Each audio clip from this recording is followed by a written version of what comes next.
Assalamualaikum warahmatullahi taala wabarakatuh. Bismillahirrahmanirrahim. Alhamdulillahirabbil alamin wal 'aqibatu lil muttaqin wala 'udwana illa 'alal zalimin. Wassalatu wassalamu ala asyrafil anbiya'i wal mursalin wa ala alihi wa sahbihi ajma'in.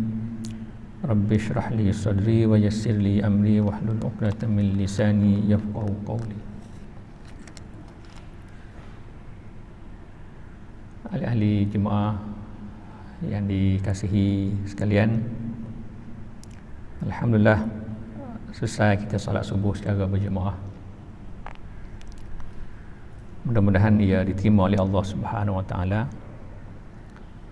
dan mudah-mudahan permulaan yang baik dalam kehidupan kita ni, kita mula dengan perkara baik dan akan kita lalui hidup kita hari ni pun baik-baiklah, insya-Allah. Dalam satu hadis Rasulullah, dalam satu peristiwa, Abu Ubaidah bin Al-Jarrah dia balik daripada Bahrain dan sampai di Madinah ketika mana Rasulullah dan para sahabatnya baru selesai menunaikan solat subuh di masjid. Abu Ubaidah Al-Jarrah bawa balik jizyah daripada Bahrain. Jadi para sahabat bila mengetahui kepulangan Abu Ubaidah bin Al-Jarrah dengan jizyah yang banyak, maka mereka pun pergi bertumpu ke Abu Ubaidah bin Al-Jarrah melihat jizyah yang dibawa balik oleh Abu Ubaidah. Lalu Rasulullah tersenyum. Rasulullah kata, aku dipahamkan Abu Ubaidah Al-Jarrah telah sampai di Madinah membawa jizyah. Betulkah begitu? Maka jawab para sahabat, betul ya Rasulullah, Abu Ubaidah telah sampai di Madinah dengan harta jizyahnya. Lalu Rasulullah mengatakan, fa'abshiru wa amilu ma yasurrukum. Maka itu satu berita gembira, kata Rasulullah. Bergembiralah dengan berita ini kerana Abu Ubaidah telah selamat sampai di Madinah dengan membawa barangan. Kemudian kata Rasulullah, fa wallahi mal faqra akhsha alaikum walakinni akhsha alaikum an tubsata alaikumud dunya kama busitat ala man kana qablakum fatanafasuha kama tanafasuha wa tuhlikukum kama ahlakathum. Kata Rasulullah, walaupun kita gembira dengan kepulangan Abu Ubaidah bin Al-Jarrah membawa balik jizyah ke Madinah, tapi kata Rasulullah, demi Allah, aku tidak takut kepada kamu akan kefakiran, tapi apa yang aku takutkan kepada kamu, dibentangkan kepada kamu dunia ini, antub sata ad-dunya alaikum, dibentangkan dunia kepada kamu sebagaimana dibentangkan kepada umat sebelum daripada kamu. Fatuna fasuha, maka kamu akan berlomba-lomba mengejar dunia berkenaan sebagaimana mereka yang dahulu berkejar mengejar dunia. Watuhlikakum kama ahlakatuhum, dan dunia itu akan membinasakan kamu sebagaimana ia juga telah membinasakan mereka itu, yakni umat sebelum daripada kamu. Dalam hadis ini Rasulullah bagi dua perkara. Satunya Rasulullah kata, bergembiralah, bu'abshiru, bergembiralah kerana suka Abu Ubaidah bin Al-Jarrah telah bawa balik harta yang banyak, kutipan cukai, jizyah. Dan yang keduanya, Rasulullah memberi satu peringatan akan dunia ini, sebagaimana telah berlaku kepada umat-umat sebelum daripada ini. Mereka itu binasa kerana dunia. Berlomba-lomba mengejar dunia, mereka itu binasa. Maka aku bimbang perkara yang sama berlaku kepada kamu. Dari kerana itu kata Rasulullah, mal faqra akhsha alaikum. Aku tak takut akan kefakiran kepada kamu, tapi yang aku takut dunia ini yang akan dibentangkan kepada kamu. Maka dari sini kita boleh memahami tentang hakikat dunia ini yang cuba disampaikan oleh Rasulullah SAW kepada para sahabatnya pada masa itu, supaya berhati-hati dengan dunia ini. Banyak dah peristiwanya di sepanjang umat manusia ini. Dalam kebanyakan kisahnya, mereka akan binasa kerana dunia. Mereka tidak binasa kerana kefakiran. Kerana manusia ini, kefakiran itu satu perkara yang semua orang tak nak. Dan apabila manusia hidup atas dunia ini, tidak ada manusia mencari kefakiran. Kalau tidak diajarkan kepada manusia supaya mencari kekayaan pun, manusia akan mencari kekayaan atas dunia ini. Karena itu manusia membina tamadun. Di mana saja ada kehidupan manusia, maka manusia akan membina tamadun di tempat itu. Di sebelah mana sejarah permulaan hidup manusia atas dunia ini? Di Australia tu dulu kosong tanahnya, kemudian pergi Mak Saleh itu buka menjadi maju. Sama juga di negara kita ini, di Nusantara, mana-mana tempat yang manusia masuk kawasan itu, dia akan membina kekayaan, membina tamadun di situ. Jadi tidak perlu diajar tentang bagaimana nak membina kekayaan atas dunia ini, kerana manusia itu sendiri dia tabiatnya akan mencari kekayaan, akan membina tamadun atas dunia ini. Maka kerana itu kata Rasulullah, mal faqra akhsha alaikum. Aku tak takut tentang kefakiran berlaku kepada kamu. Itu kamu akan cari sendiri. Kefakiran itu kamu akan elak supaya tidak berlaku kefakiran. Kekayaan itu kamu akan cari. Itu yang aku risau. Apabila dibentangkan dunia itu, maka ramai yang fail dalam berdepan dengan dunia. Itu secara umum maksud hadis pesanan daripada Rasulullah SAW tadi. Kalau kita tengok balik pada hakikat dunia ni, apa dia dunia ni sebenarnya yang kita hidup di atasnya ini? Dia tidak lain dan tidak bukan satu tempat yang dijadikan oleh Allah Subhanahu Wa Taala untuk manusia singgah sekejap atas dunia ini. Itulah dunia. Maka manusia dicipta dan manusia dihantar ke atas dunia ini berkawan dengan segala makhluk yang ada selain daripada manusia. Kita berkawan dengan haiwan duduk sebelah kita, berkawan dengan pokok kayu, berkawan dengan bukit bukau. Ini kawan-kawan kita di atas dunia ini yang kita berkongsi semuanya untuk sementara kita ditamatkan hidup riwayat dunia ini yang akan berakhir, yang kita tak tahu tarikhnya bila, tapi dia akan berakhir. Dan Rasulullah pernah ditanya, bilakah akan berlaku kiamat? Rasulullah akan sebut tentang syarat-syarat asyratus sa'ah, syarat-syarat akan berlaku kiamat begitu dan begini, apabila manusia lalai dan sebagainya. Maka ketika itu akan berlakulah kiamat, dan masanya kita tidak pasti, tetapi hakikatnya itulah dunia ini. Maka daripada kerana itu, manusia dicipta atas dunia ini untuk beribadat kepada Allah Subhanahu Wa Taala. Itu hakikatnya yang kita boleh lari. Wa ma khalaqtul jinna wal insa illa liya'budun. Aku tak jadikan al-ins wal jin, aku tak jadikan manusia, wa ma khalaqtul jinna wal ins, jin dan manusia, kecuali untuk beribadat kepada Allah Subhanahu Wa Taala. Jadi kalau itulah sebenarnya yang dikatakan dunia, maka perspektif kita kepada kehidupan ini perlu berada di atas cara yang betul, perspektif yang betul kepada kewujudan manusia atas dunia ini yang bersifat sementara ni.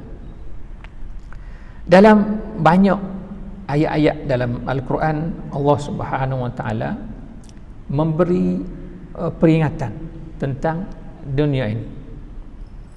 Antaranya ayat yang biasa kita dipesankan, al-mal wal banuna zinatul hayatid dunya wal baqiyatus salihatu khairun inda rabbika thawaban wa khairun amala. Al-malu wal banun, harta dan anak pinak, zinatul hayatid dunya.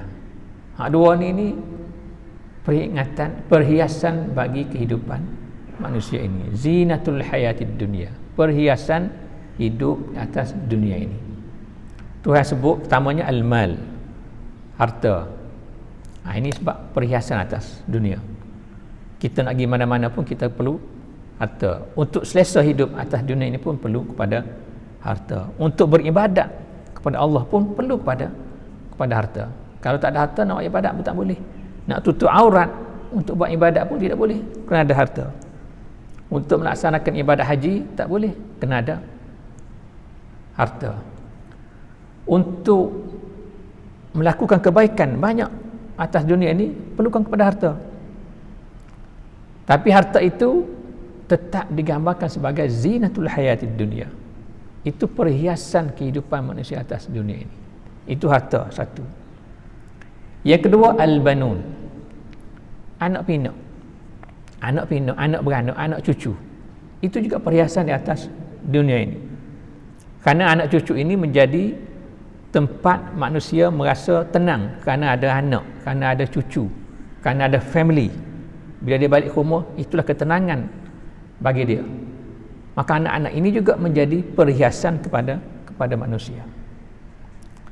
Tapi despite itu adalah perhiasan kepada dunia, Allah Subhanahu Wa Taala akan sentiasa memberitahu tentang wal baqiyatus salihatu khairun inda rabbika thawaban wa khairun amala. Tapi yang kekal, wal baqiyatus salihat, amalan-amalan kamu yang kamu bawa bertemu dengan Allah Subhanahu Wa Taala, itulah khairun inda rabbik, itulah yang terbaik di sisi kamu, inda rabbik, di sisi Tuhan kamu, thawaban wa khairun amala, pahala di sisi Allah Subhanahu Wa Taala.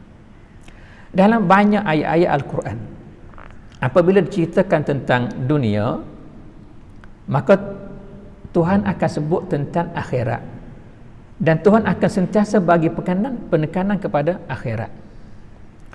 Doa yang kita baca, Rabbana atina fid dunya hasanah wa fil akhirati hasanah wa qina azabannar. Ya Allah, atina fid dunya hasanah, kurniakan kepada kami dunia hasanah, kebaikan atas dunia ini. Ini kita nak kebaikan atas dunia, kita nak hidup selesa atas dunia ini, supaya kita boleh melaksanakan tanggungjawab kepada Allah Subhanahu Wa Taala dengan sempurna.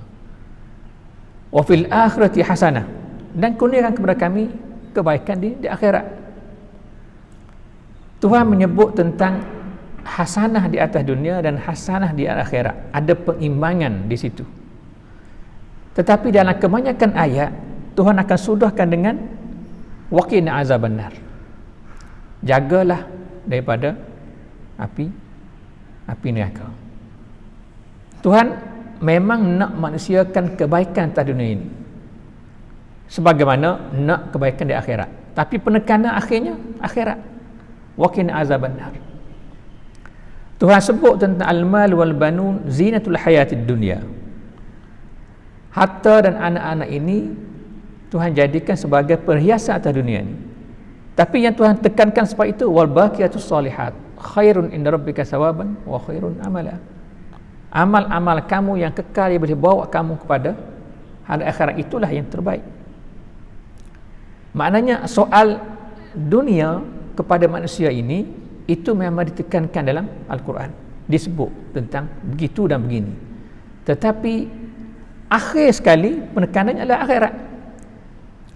Begitu hakikatnya yang disebut oleh Allah Subhanahu Wa Taala dalam Al-Quran. Macam dalam ayat lain yang Tuhan sebut, wabtaghi fima atakallahu fid daril akhirah. Carilah apa yang Tuhan bagi kepada kamu di hari akhirat, usahakan. Wala tansa nasibaka minad dunya, tapi jangan kamu lupa tentang dunia. Tapi akhir sepah itu ayatnya, Tuhan akan tekankan kepada akhirat. Maknanya selalu disebut tentang dunia dan akhirat, tapi penekanan sebab itu ialah akhirat. Maka kehidupan manusia atas dunia ini ialah sentiasa menuju ke hari akhirat.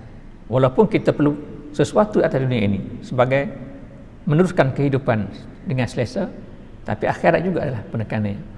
Maka berkali-kali dalam Al-Quran, dalam banyak ayat yang menyebut tentang hal dunia ini banyak memberi fitnah kepada manusia.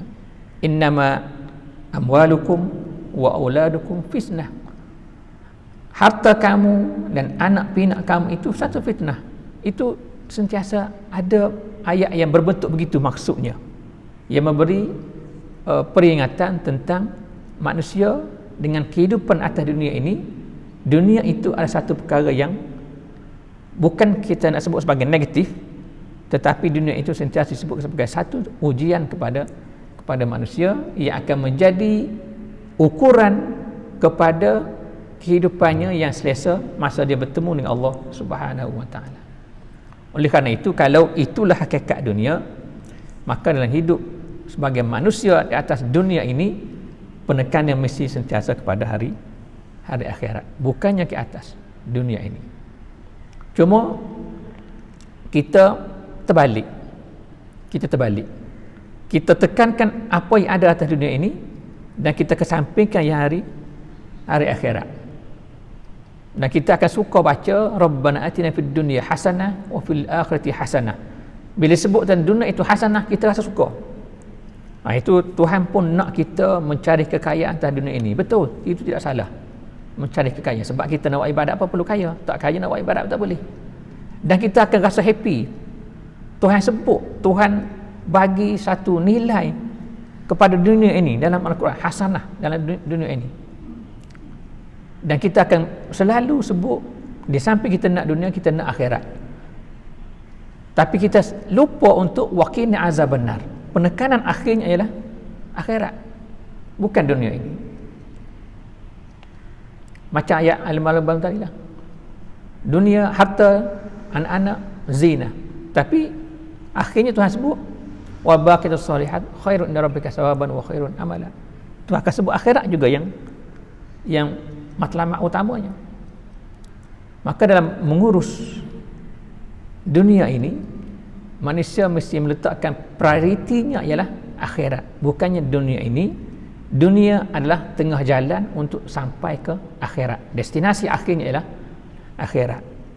Jadi kalau kita boleh letak satu kepahaman yang betul tentang dunia dan tentang akhirat, yang mana penekanannya ialah kepada akhirat, maka ketika itu baru kita boleh mengurus dunia dengan cara yang baik. Kalau kita sudah silap meletakkan kedudukan dunia dan akhirat setaraf, dunia akhirat ini setaraf, maka ketika itu menjadi sebab kepada kita silap dalam menguruskan dunia ini. Kita sentiasa mesti melebihkan yang akhirat berbanding dengan dunia, dengan mengira dunia adalah tempat laluan sementara untuk kita sampai ke akhirat. Ketika itu baru kita mengurus dunia ini secara yang betul. Dalam hidup kita atas dunia ini, kita akan diberi nikmat oleh Allah Subhanahu wa taala. Dan nikmat ini untuk memastikan manusia ini bersyukur kepada Allah Subhanahu wa taala. Maknanya sekali lagi, kita ada dunia yang diberikan oleh Allah Subhanahu wa taala, iaitu dalam bentuk segala nikmat yang kita perolehi, dan kita ada tanggungjawab untuk bersyukur kepada Allah Subhanahu wa taala. Dan bila bersyukur kepada Allah Subhanahu wa taala, itulah yang menentukan cara bagaimana kita mengurus dunia yang kita, nikmat yang kita ada tadi, dan itulah yang akan menentukan tempat akhir kita di akhirat, di kedudukan yang mana. Jadi gagal dalam memahami konsep dunia dan akhirat ini menjadikan kita sentiasa gagal dalam mengurus dunia, berasaskan kepada perjalanan kita untuk bertemu dengan Allah Subhanahu wa taala di hari akhirat. Dengan sebab itu dalam ayat yang lain Allah Subhanahu wa taala berfirman, allazi khalaqal mauta wal hayata liyabluwakum ayyukum ahsanu amala. Tuhan menjadikan kehidupan al-maut wal hayat, kematian dan kehidupan ini yang kita tengok hari-hari berlaku atas dunia ini, liyabluwakum, untuk menguji kamu, ayyukum ahsanu amala, mana di kalangan kamu ini yang paling baik dari segi amalannya. Bila disebut liyabluwa ayyukum ahsanu amala, itu apa maksud ayyukum ahsanu amala? Itu habun akhirat. Ayyukum ahsanu amala, mana di kalangan kamu yang terbaik amalannya. Kenapa disebut yang terbaik amalannya? Yang terbaik amalannya adakah merujuk kepada yang terbaik dalam mengurus dunia ini mengikut cara yang tidak betul? Tentunya maksud ayyukum ahsanu amala itu amalan yang boleh bawa kepada kehidupan dia hari akhirat yang baik. Maka bila kita memahami tentang beza antara dunia dan akhirat, dan kita memahami hakikat dunia itu apa benda, maka ketika itu baru kita berada atas landasan yang betul dalam tindakan kita, dalam cara kita mengurus harta, dalam kita bergaul atas dunia ini, bermuamalah dan semua perkara yang kita lakukan, kerana kita telah berada atas pahaman yang betul tentang apa itu dunia dan ke mana sudahnya hidup kita di hadap akhirat ini. Bila kita sebut dunia ini, kebiasaannya kita akan terlintas pergi kepada harta kekayaan. Ini biasa kita sebut begitulah. Bila kita sebut dunia, apa dunia? Maka terlintas kepala kita hal tentang kekayaan, tentang harta yang kita perolehi semasa berada di atas dunia ini. Maka itu hubung kait antara dunia dengan harta. Manusia tak boleh tinggal dah. Bila kecek bab dunia ni, harta lah. Dan banyak mana harta dia nak punggah atas dunia ni, banyak mana harta dia nak perolehi, nak raih keuntungan dan sebagainya atas dunia ini, ialah berkait dengan hartanya. Maka dia kerana itu, oleh kerana manusia ini sentiasa berfikir tentang hartanya, maka Allah Subhanahu Wa Taala menurunkan syariatnya bagaimana untuk menguruskan harta itu. Sebab kalau tidak dibimbing dengan syariat bagaimana untuk menguruskan harta itu, manusia ini akan sentiasa tergelincir dalam berurusan dengan hartanya sendiri, yang mana harta itu sendiri adalah diberikan oleh Allah Subhanahu Wa Taala kepadanya. Maka di sana ada beberapa peraturan, ada beberapa hukum hakam yang berkaitan dengan harta, yang wajib manusia ikut cara itu, barulah dia boleh mengurus harta di atas dunia ini dengan cara yang dibenarkan oleh syarak dan selaras dengan apa yang dikehendaki oleh Allah Subhanahu Wa Taala. Maka antara perkara yang diatur dalam mengurus harta ini, Tuhan atur, syariat mengatur kaedah bagaimana untuk memperolehi harta yang betul, dan syariat juga mengatur bagaimana kaedah untuk nak disburse harta, untuk agihkan harta dengan betul. Salah di dalam kaedah memperolehi harta sebagaimana yang diminta, yang diarahkan oleh syariat, akan bermula daripada situlah banyak kesah-kesah yang tidak baik selepas daripada itu. Dengan sebab itu dipesan dalam hadis Rasulullah, kullu lahmin nabata min haramin fannar aula lahu, atau kama qala, setiap daging yang tumbuh daripada harta yang haram, maka nerakalah lebih aula baginya. Kerana disebut daging yang tumbuh, kerana kaedah memperoleh harta tadi telah silap. Kita dalam kaedah memiliki harta ini ada banyak cara. Kita jual beli, itu kaedah. Kita jual beli, berlakulah pemilikan harta. Ada orang bagi kita hibah, berlakulah pemilikan harta. Itu cara yang betul. Kita terima harta secara pusaka, orang mati, waris kita mati, kita terima pusaka. Kita terima pusaka harta itu. Itu cara yang betul. Pemilikan harta itu berlaku, transfer of ownership, berlaku cara yang betul. Tapi kalau cara menerima harta itu tidak betul, rishwah contoh yang sekarang kita duduk bising tentang banyak isu-isu rishwah, isu governance dalam menguruskan harta dan sebagainya. Ini kenapa manusia bising tentang hal begini? Kerana bila sebut dunia, manusia akan harta lah yang kepala utamanya yang dipikir ialah tentang harta. Jadi bila kita salah dalam cara memperolehi harta, kita akan membawa kepada banyak kesilapan dalam kehidupan manusia. Kita memperolehi harta cara yang betul, mungkin kita minta itulah asalnya. Mungkin agih pula tak betul, cara kita spend harta pula tak betul. Dengan sebab itu disebut dalam hadis akan ditanya di akhirat tentang fi mali aina tasaba wa fi ma anfaqa. Akan ditanya di hari akhirat harta itu bagaimana dia perolehnya dan ke mana dia belanjakannya. Maka bila cara kita nak belanja itu pula salah, maka akan berlakulah banyak kekacauan di atas dunia ini. Bila kita salah dalam peroleh dan salah pula agih, dua kali salah, banyaklah berlaku. Kita boleh cara yang betul, salah agih pula tak kena, pergi guna untuk perkara-perkara yang tidak baik, salah pula situ, maka berlakulah banyak kekacauan atas dunia ini kerana harta yang diberikan oleh Allah Subhanahu Wa Taala kepada manusia.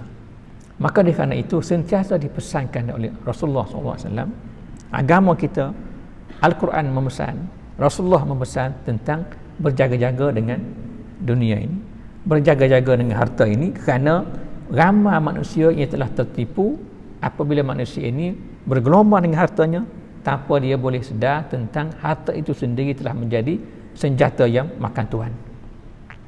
Dalam Al-Quran ada banyak tempat yang Tuhan sebutkan tentang manusia ini dengan harta ini dia akan melampau batas. Kalla innal insana la yatgha ar-ra'ahu istaghna. Ini dipesan dalam Al-Quran. Kalla innal insana la yatgha. Manusia ini dia la yatgha, akan sentiasa melampaui batas. Ar-ra'ahu istaghna. Dia berasa harta dia tu dia secukup untuk dia. Dia tak perlu lagi kepada perkara lain atas dunia ini. Aku sudah ada harta, aku berharta, ada kuasa dan sebagainya. Ar-ra'ahu istaghna, itu maksudnya. Maka dia akan merasa itulah matlamat hidupnya, demi dunia, demi hartanya. Dan ini dipesan dalam Al-Quran, sifat manusianya begitu dalam mengurus harta ini.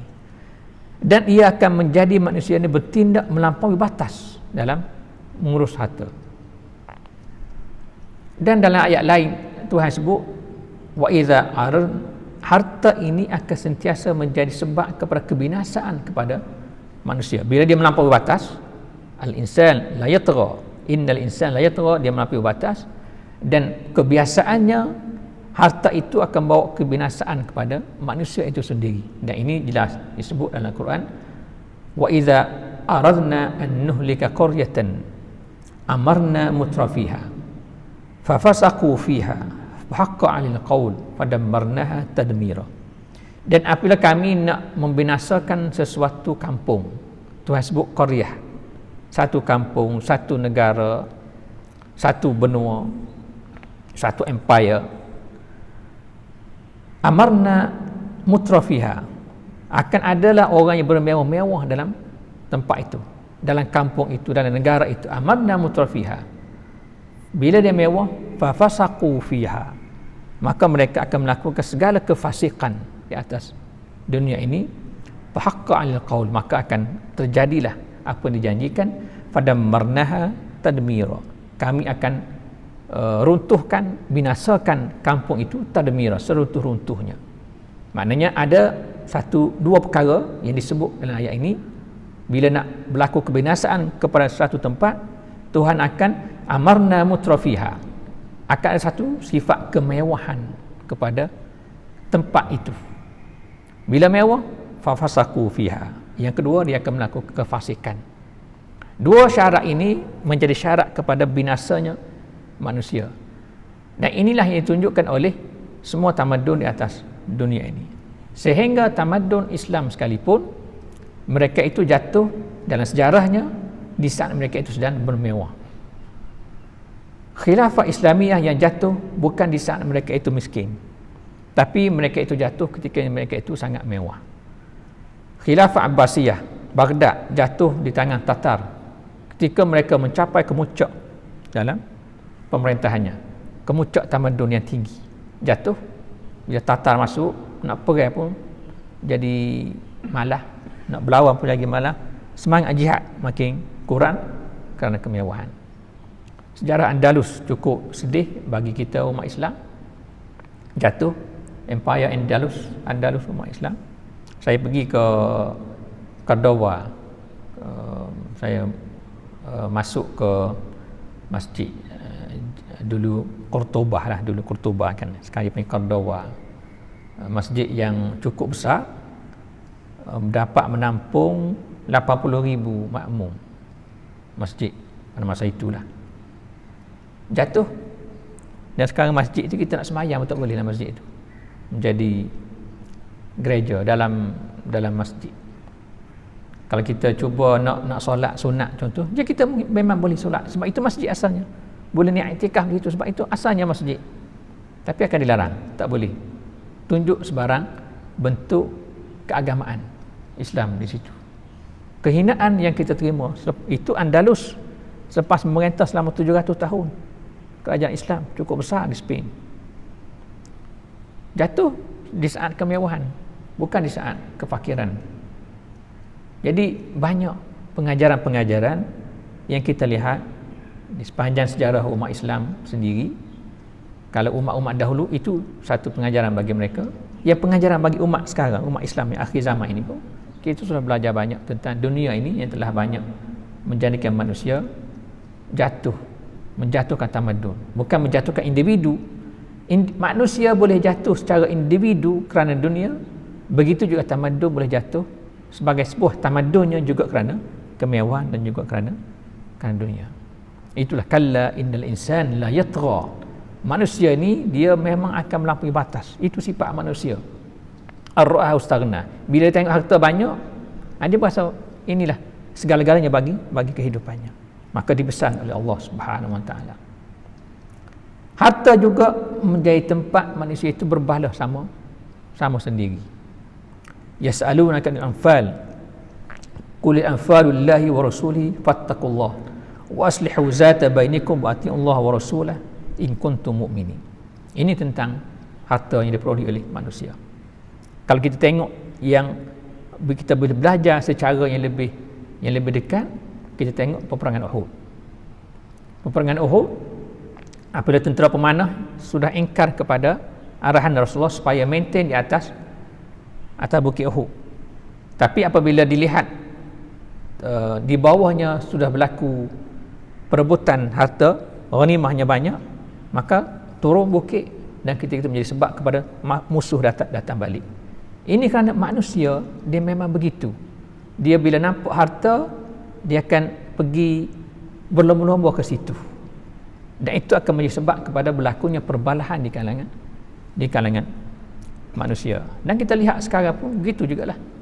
Manusia tidak berbalah kerana kefakiran, tapi manusia berbalah kerana harta, berebut harta. Tak ada orang berebut fakir, nak berebut tak boleh sebab benda tak ada. Tapi manusia akan berebut kerana harta. Dan banyak kes kita lihat kes-kes sehingga perebutan itu akan terus berlaku sehingga mati pun berebut harta pesaka pula. Tak selesai. Nak maintain tak boleh. Ini banyak kes. Nak selesai bab pusaka tak boleh. Alang-alang semua tak alang-alang apa nama ni nak selesai tak boleh kata. Biar semua tak boleh. Sampai boleh fikir macam tu, biar semua tak boleh lah. Nak selesai tak boleh. Masuk mahkamah tak selesai juga tentang pusaka. Itu pusaka bukan harta dia asal. Pusaka hak nak boleh free ni. Kalau harta dia boleh secara dia bekerja sungguh kuat dapat harta tu memang sabar juga nak berperang kerana tu. Ini harta free. Orang tu mati dapat pusaka kat dia secara percuma lah harta pusaka ni. Sebab secara pemilikan wirasah, pemilikan secara pusaka. Berebut juga tentang itu. Sampai bawa ke mahkamah, sampai sama menyaman antara family. Anak dengan mak, anak dengan ayah, adik-beradik, saudara mara, sama menyaman kerana apa? Kerana harta. Jadi perebutan harta itu cukup kuat mengganggu kehidupan manusia ini. Kerana itu Sayyidina Umar radhiyallahu anhu dikatakan, dari riwayat mengatakan apabila dibuka dapat menakluk Raja Kisra dan bila dapat diperolehi khazanah harta Kisra itu, Raja Kisra, kata Umar menangis. Tapi janji untuk jatuhnya Parsi dan Rom itu memang dijanji oleh Rasulullah SAW. Bila jatuh dan orang Islam masuk, dapat menawan Kisra, kunuz Kisra, dapat memperolehi harta Kisra itu, Umar menangis. Umar menangis dan mengata, inna hadza lam yuftah ala qaumin qattun illa ja'ala ba'sahum bainahum. Ada riwayat menyebutkan begitu. Kata Sayyidina Umar, memang dia terima itu musuh telah jatuh dan orang Islam telah dapat menguasai negara berkenaan Kisra, Raja Kisra. Tapi kata Sayyidina Umar, inna hadza lam yuftah ala qaumin qattun illa ja'ala ba'sahum bainahum. Apa yang berlaku ini tidak dibuka, tidak ditakluk sesuatu kaum yang orang Islam datang yang menaluki sebuah negara, salah satu tempat, illa ja'ala ba'sahum bainahum, kecuali akan berlakulah ba'sahum bainahum, pertempuran, pertengkaran sesama orang Islam ni. Sebab apa? Kerana harta duduk depan mata. Walaupun penaklukan Parsi dan Rom itu satu perkara yang janjikan Islam akan menang, Islam akan menguasai negara berkenaan, tapi bila peroleh harta, cerita lain pula jadinya. Kalau kita tengok sejarah Afghanistan, boleh lawan Rusia kerana dia lembek, kerana dia tu tengah miskin. Afghanistan lawan Rusia bukan teka dia kaya, tapi lari Rusia yang segala ketidakcukupan kelengkapan tentera yang ada pada Afghanistan, mujahidin masa itu boleh mengalahkan Rusia, lari Rusia. Tapi bila menang, bila ada harta, sudah dia jadi cerita lain. Inilah yang disebutlah hadis Rasulullah di awal tadi, mal faqra akhsha alaikum. Bukan aku takutkan kefakiran kepada kamu, tapi yang aku takutnya bila dunia dibentangkan kepada kamu, ketika itu ramai yang fail. Bukan dengan arti kita menolak kekayaan, itu salah pula kalau kita tolak kekayaan. Sebab nak kaya, sebab Tuhan juga letak hukum hakam yang berkait dengan zakat. Itu untuk siapa tu? Untuk kaya lah, kerana adanya hukum zakat. Orang buat haji Mekah untuk siapa? Untuk kaya, untuk orang kaya. Sebab nak pergi, tak ada harta, tak boleh buat haji. Ada juga istita'ah di situ. Itu bukan dengan maksud kita menolak segala kekayaan, tetapi hubaya tu sentiasa perlu ada. Sikap kita berhati-hati dengan dunia, dengan harta itu yang perlu sentiasa ada, kerana banyak dah makan jasa dengan harta ni. Banyak makan jasa maksudnya banyak dah orang jatuh kerana jatuh imannya kerana harta. Dalam banyak perkara, maka kita balik kepada apa dia benda kita kena buat. Kalau begitulah hakikat hartanya, begitulah hakikat dunia ni, kita kena buat apa atas dunia ni. Tanggungjawab kita apa benda? Tak lain dan tak bukan balik kepada wa ma khalaqtul janna wal ins illa liya'bud. Satu, itu ibadat kepada Allah Subhanahu wa taala, mengikut jalur, mengikut peraturan yang ditentukan oleh Allah dan Rasulnya. Dan manusia ini mesti sentiasa berada di atas syariat yang ditentukan oleh Allah Subhanahu wa taala. Kita jangan berasa dunia itu satu perkara yang lebih segala-galanya atas dunia ini. Karena itulah hadis yang lain, dalam hadis riwayat Ibnu Majah, Rasulullah mengatakan, izhan fid dunya yuhibbukallah wazhad fima indan nas yuhibbukan nas. Bersikap zuhudlah dengan Allah di atas dunia ini, nescaya Allah akan kasih kepada kamu. Dan bersikap zuhudlah dengan apa yang ada di sisi manusia, nescaya segala manusia akan suka kepada kamu. Hadis ini merujuk tentang zuhud, sifat zuhud. Ini hadis dalam Sunan Ibnu Majah ada menyebutkan bersifat zuhud di atas dunia ini. Maksud zuhud tidak menjadikan dunia itu sebagai matlamat utama dalam kehidupannya. Dia boleh mencari dunia, membina kekayaan, dan itu memang disuruh supaya kita menjadi kuat. Apa kita boleh belajar daripada wa'iddu lahum mastata'tum min quwwah, prepare untuk kita berdepan dengan pihak musuh, min quwwah. Itu apa benda preparation tu? Preparation tu dari segi persenjataan, dari segi kekuatan ekonomi, dari segi kekuatan tamadun dan sebagainya. Maknanya kita perlu wa'iddu lahum mastata'tum min quwwah. Itu Tuhan sebut prepare untuk itu. Segala kekuatan kita perlu untuk berdepan dengan musuh. Maknanya kita perlukan kepada kekuatan itu, kekuatan ekonomi, kekuatan kekayaan dan sebagainya. Tetapi pada masa yang sama, jangan letakkan dunia itu dalam hati kamu. Letakkan dunia di tangan, nyetak latih. Kalau dunia sudah menguasai hati manusia, maka dunia kontrol dia. Tapi kalau dunia diletak di luar hati yang kontrol dunia itu. Ketika itu baru dia menjadi seorang yang memiliki kekayaan, tapi pada masa yang sama dia juga menguruskan kekayaan itu dengan cara yang betul. Dan kerana itu kita tengok keseimbangan itu perlu sentiasa ada. Kata Rasulullah dalam hadis Bukhari, inna hadzal mala hilwatun. Dunia ni, harta ni, dia manis, sweet, very sweet. Innal mala hilwatun, manis harta.